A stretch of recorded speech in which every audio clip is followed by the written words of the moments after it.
জীবনের সাফল্য, শান্তি আর ঈশ্বরের আশীর্বাদ পেতে চাইলে একটা জিনিস আপনাকে অবশ্যই জানতে হবে, সেটা হলো ব্রহ্ম মুহূর্ত। ভোরের সেই নিস্তব্ধ সময়, যখন চারিদিক একদম শান্ত, না কোনো কোলাহল, না কোনো বাস্তবতা। এই সময়টা হলো ব্রহ্ম মুহূর্ত, দেবতাদের সময়। শাস্ত্রে বলা হয়েছে এই সময় জাগ্রত হওয়া মানে নিজের ভেতরের আত্মাকে জাগিয়ে তোলা।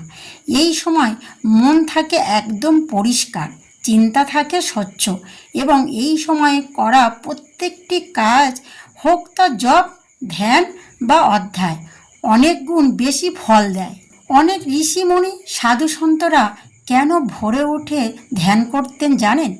কারণ তারা জানতেন এই সময়ে প্রকৃতি সবচেয়ে পবিত্র থাকে। এই সময়ে ঈশ্বরের সঙ্গে সংযোগ সবচেয়ে সহজ হয়। যে ব্যক্তি প্রতিদিন ব্রহ্ম মুহূর্তে জাগে, তার জীবনে ধীরে ধীরে পরিবর্তন আসতে শুরু করে। তার মন শান্ত হয়, রাগ কমে যায়, চিন্তা পরিষ্কার হয়, এবং জীবনের প্রতিটি দৃষ্টিভঙ্গি বদলে যায়। কিন্তু আজকের দিনে আমরা কি করছি? রাত জেগে মোবাইল ব্যবহার করছি, আর ভোরে সেই অমূল্য সময়টাকে ঘুমিয়ে নষ্ট করছি। এই ভুলটাই আমাদের জীবনের দুঃখ, অশান্তি আর ব্যর্থতার কারণ হয়ে দাঁড়াচ্ছে।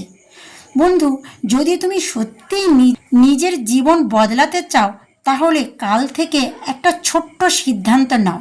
ভোরে উঠবে, ব্রহ্ম মুহূর্তে জাগবে।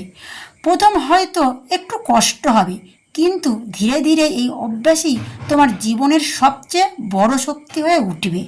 প্রতিদিন সকালে উঠে 5-10 মিনিটে নাম জপ করো, মন থেকে ঈশ্বরকে ডাকো। দেখবে তোমার ভেতরে এক অদ্ভুত শান্তি অনুভব হচ্ছে। এই সময়ে করা প্রার্থনা কখনো বৃথা যায় না, কারণ তখন পুরো বিশ্বব্রহ্মাণ্ড যেন তোমার কথা শুনতে প্রস্তুত থাকে। যে ব্যক্তি ব্রহ্ম মুহূর্তে নিজের জীবনের অংশ বানিয়ে নেয়, তার জীবনের সাফল্য, সুখ আর শান্তি নিজে থেকেই আসতে শুরু করে। তাই আর দেরি নয়, আজ থেকেই শুরু করো। নিজেকে বদলাও, জীবনকেও বদলাও। জয় শ্রীকৃষ্ণ, রাধে রাধে। তো বন্ধুরা, ভিডিওটা এখানে শেষ করছি। এমন অমৃত বাণী প্রতিদিন শুনতে আমাদের চ্যানেলটা সাবস্ক্রাইব করুন, লাইক কমেন্ট করুন। রাধে রাধে।